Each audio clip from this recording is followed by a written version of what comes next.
नमस्कार दोस्तों, मैं कृष्णमूर्ति आप सभी का स्वागत करता हूँ लर्निंग मिरर यूट्यूब चैनल में। यहाँ पे देखो एक अच्छा सवाल पूछा गया है। Sir I have bought PVR futures at RS 1700, now it is trading at around 1373। What should I do and how much remaining money need to add? Take physical delivery now, it's showing 1.33 lakh loss and 1.42 lakh margin money, please guide me. तो इनका मैं concept clear कर दूं, चीजें आपको समझ में आ जाएंगी और जो है इजी कॉन्सेप्ट है, लेकिन चीजें आप समझ जाओगे। यहाँ पे जो है आपका पीवीआर आइनॉक्स का जो है मैंने फेब का फ्यूचर लिया है, मुझे लगता है ये फेब का ही फ्यूचर लिए हुए हैं और चीजें पता होंगी आपको ऑलरेडी। जो है इसके रिगार्डिंग कोर्स है एनआईएसएम सीरीज 8 का, जहाँ पे आप खुद से ही पढ़ोगे या फिर क्लासेस हैं वो आप देख सकते हो। यहाँ पे देख लो, आपको जो एक्सपायरी है वो कब होने वाला है।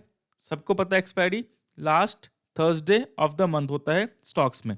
फिलहाल अभी वीकली नहीं आया हुआ है। अगर लास्ट थर्सडे हॉलीडे है तो वेडनेसडे होगा, आगे नहीं जाएगा पीछे आएगा। तो 29 को कोई हॉलीडे नहीं है, 29 को लास्ट थर्सडे है, तो 29 फेब को जो है ये कॉन्ट्रैक्ट एक्सपायर होने वाला है। एक्सपायर का मतलब इसमें ऑप्शन की तरह जीरो नहीं होता, चीजें समझा दूंगा। सबसे पहले समझते हैं कि मैक्सिमम लॉस कितना हो सकता है। सर अगर मान लो मैंने फ्यूचर कॉन्ट्रैक्ट लिया है तो मैक्सिमम लॉस कितना हो सकता है, चीजें मैं दिखा दूं। 1700 बाई किया है और 1373 जो है चल रहा है, ध्यान रखना। 1.33 लाख का लॉस दिख रहा है, 1.4 lakh 2 lakh rupees margin money मांग रहा है। तो पूरा कॉन्सेप्ट समझा देता हूँ। यहाँ पे चल रहा है ऑलमोस्ट, वहां पे 1700 पे बाई हुआ है, 1373 पे ये चल रहा है फिलहाल, मतलब इसका रेट है 1.3 लाख का इनको लॉस है, ऑलमोस्ट 1.3 लाख का जो है इनको लॉस है। और यहाँ पे जो है 1.4 लाख रुपीज मार्जिन मनी मांग रहा है, ये जो है मार्जिन मनी मांग रहा है। तो पूरा कॉन्सेप्ट समझा देता हूँ मैं। मैक्सिमम जो लॉस होगा इनका, मैक्सिमम लॉस क्या हो सकता है, जिस प्राइस में मैंने बाई किया है वो जीरो हो जाए।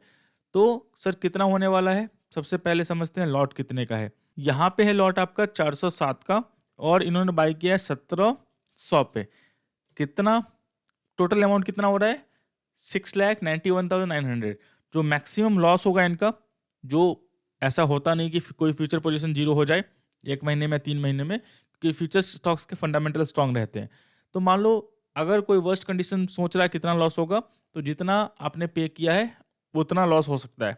या फिर मान लो सर मिड में कितना लॉस होगा, मान लो अभी चल रहा है 1384, एग्जाम्पल बोलता हूँ। अगर ये 1200 के 29 अप्रैल को 1200 के प्राइस पे क्लोज होता है तो कितना लॉस होगा।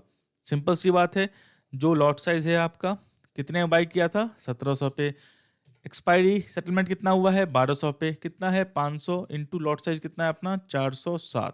तो आपका मैक्सिमम लॉस जो होगा 2,03,500 रुपीज प्लस जो भी आपके चार्जेस होंगे वो आपका लॉस होगा। Concept clear. तो ये फ्यूचर का आपका जो है लॉस है। अब यहाँ पे इनका कॉन्सेप्ट ये है कि इन्होंने 1700 बाई किया है। सबसे पहले देखो मार्जिन मनी क्या होता है, और यहाँ पे जो आपने क्या बोलते हैं लॉस किया है वो तो पता है कि मतलब आपने बाई किया ऊपर नीचे आ गया वो। अब मार्जिन मनी सुना तो क्या होता है, जैसे ही मैंने यहाँ पे प्राइस लिखा 1700, मार्जिन मनी यहाँ दिखा रहा है 1,43,215.16।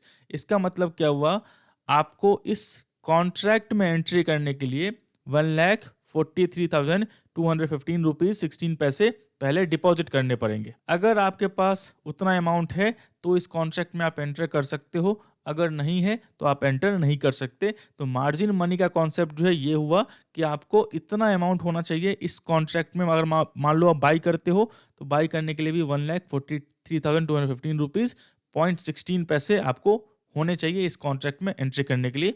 ये चेंज होता रहता है स्टॉक के प्राइस के ऊपर। ये भी कॉन्सेप्ट समझ में आ गया। अब यहाँ पे देखो इस कॉन्ट्रैक्ट में आपसे मार्जिन मनी कितना मांगा जा रहा है, सिंपल सी बात है 407 का कॉन्ट्रैक्ट है, 1700 का आपका बाइंग प्राइस है, तो ये हो गया 6,91,900, मतलब 6,92,000। आपसे मांगा जा रहा है 1,43,215 डिवाइड बाई 6,92,000 इंटू 100, कितना ऑलमोस्ट 21% मार्जिन मांगा जा रहा है। मतलब आपसे एक्सचेंज नहीं बोल रहा कि आप 100% ला के दो, आप मुझे 20% ला के दे दो तो आप जो है इस कॉन्ट्रैक्ट में एंट्री कर सकते हो। इन्होंने क्या किया, 1700 बाई किया, अभी प्राइस चल रहा है इनका 1373। तो यहाँ पे बता दूं मैं आपको, सिंपल 1700 माइनस 1373, ये कितना हो गया 327 इंटू 407, कितना हो गया 1.33 लाख का लॉस। वो उन्होंने सही बोला था कमेंट में कि 1.33 लाख का मेरा लॉस दिख रहा है, करेक्ट, लॉस बिल्कुल सही है। अब उनका एक कॉन्सेप्ट था sir 1.43 lakh rupees margin money क्यों दिखा रहा है।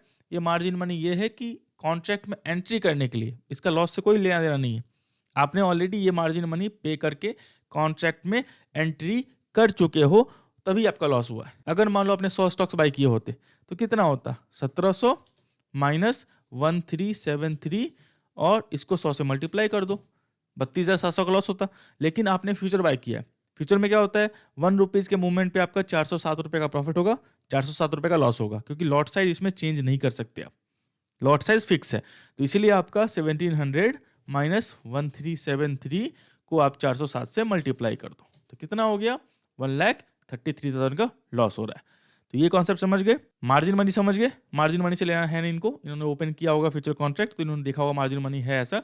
तो मार्जिन मनी का मतलब होता है वो पैसा जो आपको इस कॉन्ट्रैक्ट में एंट्री करने के लिए चाहिए।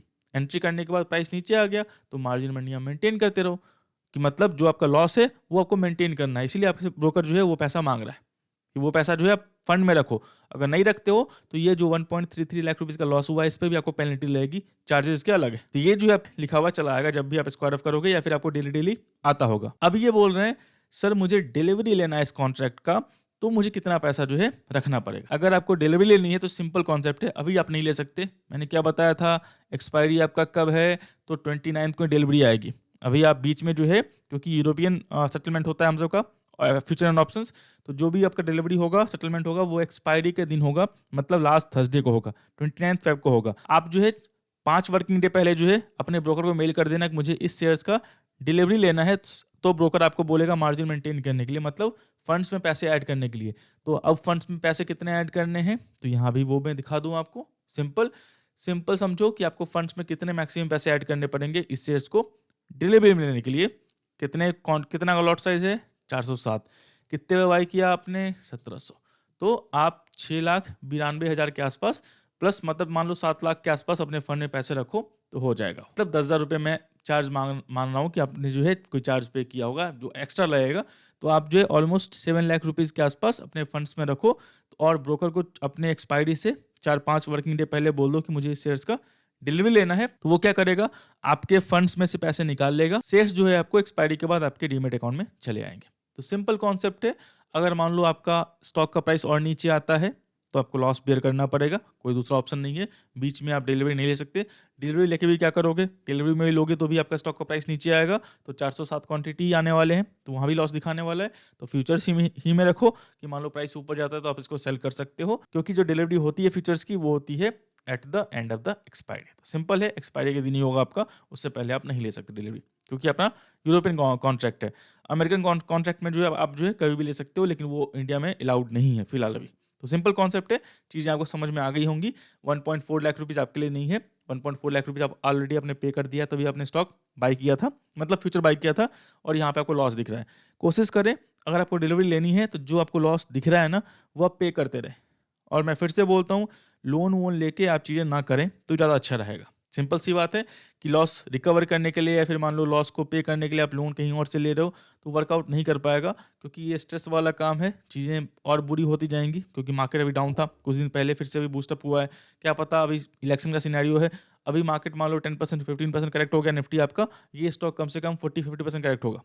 तो मतलब 50% का मतलब होता है, अगर मान लो इसका प्राइस आ गया आपका 800 के आसपास, सिंपल सी बात है, तो कितना होगा 1700 माइनस 800 कितना होगा, 900 का पर लॉट का आपका लॉस है, इंटू 407 क्वांटिटी कर दो, और सीधा आपको 4 लाख और 3 लाख का 70,000 रुपये का जो है लॉस हो गया। अगर पैसे हैं आपके पास पूरे जो है फिल कर सकते हो तो डिलीवरी में ले लो, फिर भी आप जो है स्टॉक्स कब ऊपर जाएगा तो वो कंसर्न रहेगा आपका, तो वो चीज़ ध्यान रखना जब भी आप एफ करते हो। इसमें रिस्क बहुत हाई है, मुझे पता है जो बोला होगा वो पैसे बनते होंगे, बोला होगा रिस्क नहीं बोला होगा, लेकिन ये उसकी जिम्मेदारी बनती है कि आपको रिस्क बताए। तो रिस्क आपको पता होना चाहिए कि इसमें क्या रिस्क है, ऑप्शंस में क्या रिस्क है। इसमें पैसे जीरो नहीं होंगे। जीरो का मतलब जैसे ऑप्शन में होता है ना कि एक्सपायरी के दिन जो है पैसा आपका पूरा का पूरा जीरो हो गया, कॉन्ट्रैक्ट ट्रेड करना बंद कर दिया, इसमें ऐसा नहीं होगा। अगर मान लो आप कॉन्ट्रैक्ट को कैरी फॉरवर्ड करते हो और अपने फेब में डिलीवरी ले लिया तो कोई दिक्कत नहीं है, और फेब वाले को कॉन्ट्रैक्ट को अगर मार्च में करना है तो वो भी कर सकते हो। आप डिलीवरी लेने की सोच रहे हो, मैं तो बोलूँगा आप सिर्फ फ्यूचर कॉन्ट्रैक्ट को रोल ओवर करो, कि मतलब सिंपल बता रहा हूँ मैं आपको, यहाँ पे है ना फेब का, अब यहाँ पे मैं दिखा रहा हूँ आपको पीवीआर आइनॉक्स आ गया ना, आइनॉक्स यहाँ पे आ गया, फेब कॉन्ट्रैक्ट आ गया, मैं इसको कैंसिल कर देता हूँ, समझ गए आप। यहाँ पे देखो पीवीआर आइनॉक्स, इसको पहले मैं वो कर देता हूँ, चीज़ें आप सब कुछ तो समझ गए इसमें क्या है नहीं है, इसमें तो कोई दिक्कत है नहीं आपको। अब यहाँ पे क्या है, अब यहाँ पे मैं करता हूँ PVRINOX, मार्च आ गया और अप्रैल आ गया। 3 महीने का कॉन्ट्रैक्ट क्रिएट करता है, ध्यान रखना। तो वो 3 महीने का कॉन्ट्रैक्ट जो है आप उसको कैरी फॉरवर्ड कर सकते हो। जैसे ही आपका फ़ेब का एक्सपायरी होगा ना, एक्सपायरी का मतलब 29th का एक्सपायरी होगा ना, उस दिन क्या करना कि आप जो है उसी दिन जो है आप मार्च का जो है कॉन्ट्रैक्ट बाय कर लेना। फिर मार्च में आपको 1 महीने का टाइम मिलेगा। मार्च में आपको जो है यहाँ पे कब है एक्सपायरी इसका 28 मार्च तक है। 28 मार्च तक टाइम मिलेगा। लेकिन कोशिश करो जो आपका M2M हो रहा है, वो मेंटेन करो। अगर आप डिलीवरी भी लेते हो तो सोचो आप 407 क्वांटिटी लिया डिलीवरी में और वो आपका ₹10 नीचे आया, 4,000 का लॉस है वो आपका। तो वो जो चीज़ें ध्यान रखना। सिंपल है, मार्च का एक्सपायरी खत्म होगा तो फिर आपका अप्रैल, मई चला आएगा। 3 महीने कॉन्ट्रैक्ट जो है हमेशा चलता रहेगा। फ़ेब का है, मार्च है, अप्रैल है। जब तक इसको एक्सचेंज बैन ना कर दे या फिर किसी रीज़न से जो है हटाने दे। तो एफ-एंड-ओ में जो है रिस्क है आपका, प्रॉफ़िट है लेकिन रिस्क भी है। तो सिंपल सी टर्म समझो, स्टॉक मार्केट में जहाँ आपको 100% प्रॉफ़िट चाहिए तो आपको 100% रिस्क लेना पड़ेगा। ऐसा कोई स्कीम नहीं है जहाँ आपको बैंक एफडी की सेफ्टी मिलती हो और आपको ऑप्शन ट्रेडिंग का रिटर्न बनता हो। कोई भी स्कीम नहीं है ऐसा, कोई भी स्ट्रैटेजी नहीं है, जहाँ पे आपको बैंक एफडी की सेफ्टी है और आपको ऑप्शन ट्रेडिंग का रिटर्न है।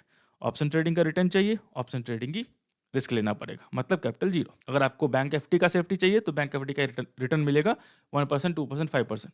या फिर मान लो जो ऑप्शन स्ट्रैटेजी भी है, जहाँ पे आपका हेज रहता है ऊपर-नीचे, तो वहाँ भी रिटर्न देख लो 1%, 2% का रहता है, कि जहाँ पे आप जो है अपसाइड और डाउनसाइड दोनों हेज करते हो कॉल पुट लेके या फ्यूचर एंड ऑप्शंस लेके। तो वहाँ पे देख लो रिटर्न कितना है। अगर मान लो जहाँ पोजीशन आपका हेज है तो वहाँ भी रिटर्न 1-2% से ऊपर का नहीं है। जहाँ पे आपका पोजीशन हेज नहीं है, जहाँ पे आप अनलिमिटेड प्रॉफिट कमाना चाहते हो, वहाँ पे आपका अनलिमिटेड लॉस भी है। तो ये जो सिंपल फंडा है स्टॉक मार्केट का, वो याद रख लें, क्योंकि आपको फ़ायदा करेगा। ऐसा है नहीं कि आप जो है कुछ टाइम के लिए मार्केट सपोर्ट किया, पैसे बन गए तो पूरे पैसे आप लेके चले आते हो। मार्केट जब बुरा होगा तो चीज़ें समझ में आ जाएँगी मार्केट क्या होती है। तो वो चीज़ ध्यान रखना।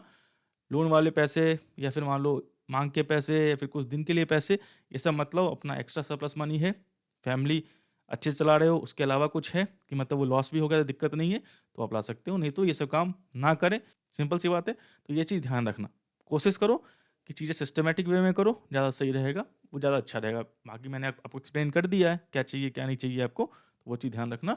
ब्रोकर को आप 5 दिन पहले इन्फॉर्म कर देना कि मुझे जो है डिलीवरी लेनी है और पूरे जो है 7 लाख रुपए जो है फंड कर देना अपने, क्या बोलते हैं उसमें, फंड्स में, या फिर जो बोलेंगे आपको एक्स्ट्रा कि मान लो वोलेटाइल हो गया मार्केट तो 8 लाख बोलें तो आप वो डाल देना, आपका डिलीवरी चला आएगा। मैं आशा करता हूँ वीडियो आपको अच्छा लगा हो, वीडियो अच्छा लगा हो तो लाइक करें, सब्सक्राइब करें, शेयर करें। तब तक दोस्तों धन्यवाद।